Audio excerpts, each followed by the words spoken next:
महाराष्ट्र गुन्हेगारीच्या यादीमध्ये देशात अव्वल नंबरला आहे असा दावा विरोधक करतायत।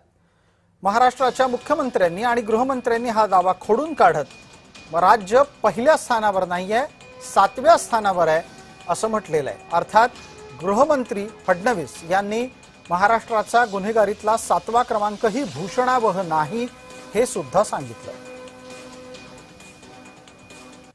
देशातल्या राज्यांमध्ये आपण 7व्या क्रमांकावर आहोत, पहिल्या क्रमांकावर नाही आहोत। हे 7वं आहे हे काही खूप चांगलं असं मी म्हणणार नाही, पण विनाकारण आपल्याच राज्याला गुन्हेगारीत पहिला अशा पद्धतीने सांगणं योग्य नाही। म्हणून या ठिकाणी सांगतो की आपण 7व्या क्रमांकावर आहोत।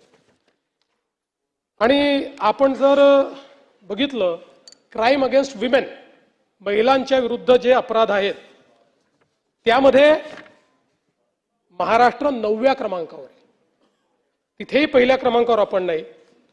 क्राइम अगेन्स्ट चिल्ड्रन म्हणजे लहान बालकांच्या विरुद्धचे गुन्हे यातही महाराष्ट्र 7व्या क्रमांकावर आहे, इथेही पहिल्या क्रमांकावर नाही।